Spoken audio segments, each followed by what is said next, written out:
Madame, monsieur, bonsoir. Direction Pointe-à-Pitre ce soir, territoire qui fait partie de la communauté d'agglomération Cap Excellence. La commune est aujourd'hui dans une situation assez complexe avec un fort déficit. Voyons ses caractéristiques avec Eddie Golabcan. Pointe-à-Pitre est située à l'ouest de la Grande Terre, face à la rade ouverte sur la mer des Caraïbes et idéalement placée au centre de la Guadeloupe. Pointe-à-Pitre est la plus petite commune du département avec une superficie de 2,66 km². Plusieurs fois ravagé par des cyclones et des incendies, le centre historique présente une architecture hétéroclite. Les façades de style colonial côtoient des immeubles modernes. La place de la Victoire est la principale place publique de la ville. Elle est baptisée place de la Victoire en 1794 afin de célébrer le triomphe des sans-culottes sur les aristocrates et la fin de l'esclavage. Au cœur de la vieille ville, l'église Saint-Pierre et Saint-Paul date des années 1850. Sa structure métallique fut réalisée par la maison Joly d'Argenteuil qui conçut seule des Halles de Paris. L'édifice est classé au titre des monuments historiques en 1978. Le marché central de Pointe-à-Pitre, également appelé marché aux épices ou marché Saint-Antoine, est un édifice municipal situé dans le quartier historique de la ville depuis 1874. Le Memorial Act, ou centre caribéen d'expression et de mémoire de la traite et de l'esclavage, est le plus grand musée au monde du genre. Il est situé dans la rade du port de Pointe-à-Pitre.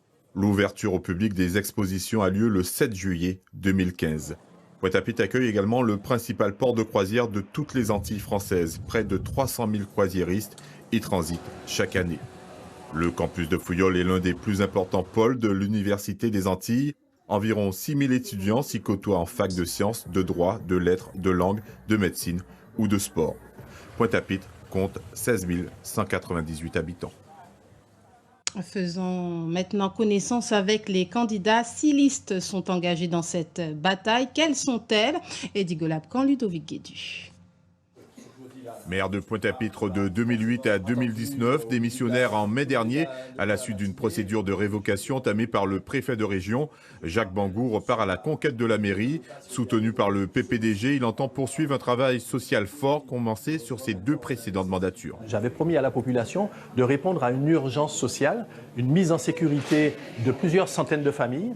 Et effectivement, nous avons à ce jour mis en sécurité plus de 900 familles avec une reconstruction, une restructuration de la ville, des quartiers, faire en sorte qu'ils vivent dans une ville embellie et qu'ils soient une ville où ils fassent mieux vivre. C'est le moment venu de faire en sorte que le dynamisme économique de la ville soit retrouvé. La guerre est ouverte depuis la démission du maire élu Marcel Sigiscard, l'homme discret de discipline et de devoir, comme il se définit, s'émancipe du clan Bangou et du PPDG pour une nouvelle alternative. Une ville rayonnante et sécurisée, une ville qui sera ouverte à tous sur la mer. Pointe-à-Pitre a un parcours maritime de plus de 20 km. Il faut que depuis l'Oricis jusqu'à l'université, que ce parcours-là soit valorisé. On n'oublie bien pas le social, puisque le social fait partie de notre ADN. Mais j'entends apporter à cette ville une dimension supplémentaire dans la Caraïbe. Le président du Rêve Guadeloupe, rassemblement écologiste et volontariste, Harry Durimel, conseiller municipal de l'opposition, repart lui aussi à la bataille des municipales, avec comme objectif de rétablir l'équilibre budgétaire de la ville. Il y a un grand besoin de vert, un grand besoin d'écologie pour cette ville qui est en déclin environnemental, en déclin financier et en déclin administratif. C'est une ville en faillite. Nous avons d'ores et déjà pris des contacts avec l'État pour négocier un plan pluriannuel de retour à l'équilibre. Nous entendons élargir l'assiette fiscale puisque le peu de Pointois qui payent les impôts en payent trop. Donc les dents creuses sont la réponse. Il faut acquérir ces espaces délabrés et reconstruire pour attirer de nouveaux contribuables dans cette ville afin qu'ils partagent avec nous le fardeau de l'impôt. Tania Galvani, membre du GUSR et de la République En Marche, avocate de formation, elle aussi conseillère de l'opposition, œuvre pour une relance économique autour d'un nouveau modèle.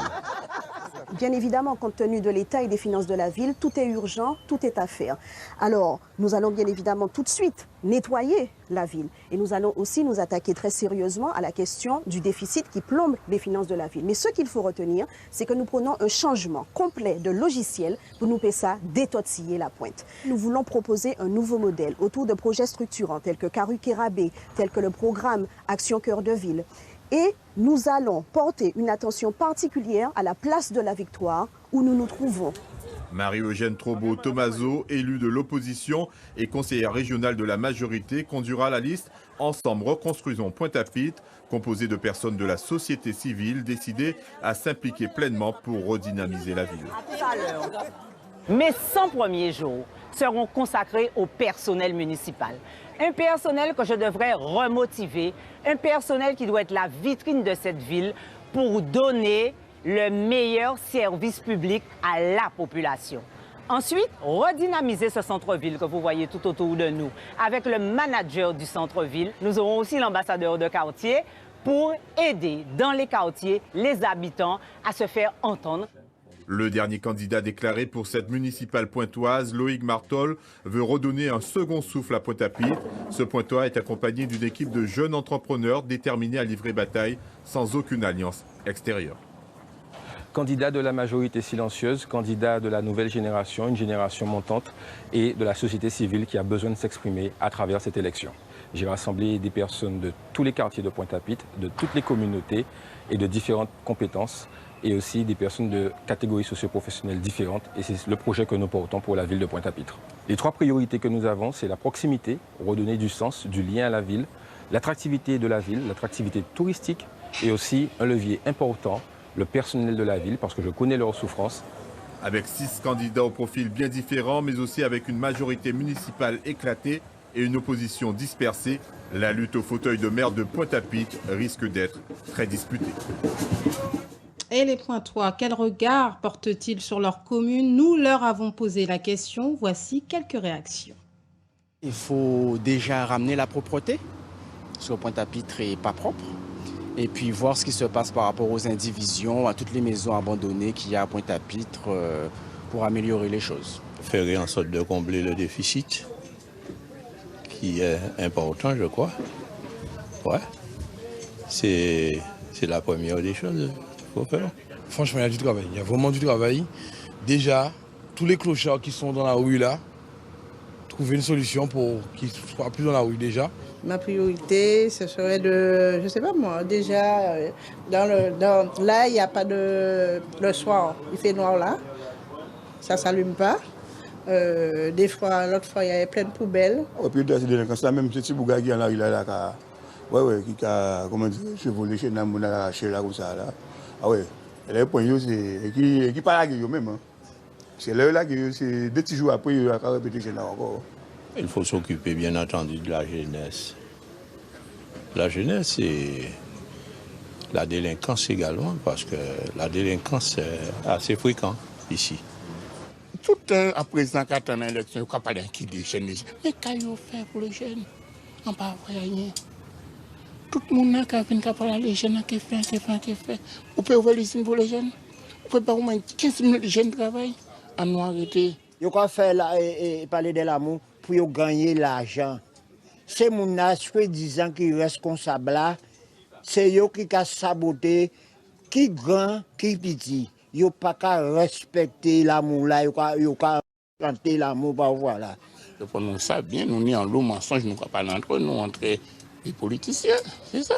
Puisqu'on ne peut pas satisfaire moi, on ne peut pas satisfaire le public là, on ne peut pas satisfaire le monde non plus. Puisque il n'y a pas de droit de faire ça. Et on finit avec eux. Voilà pour cette page consacrée aux élections municipales.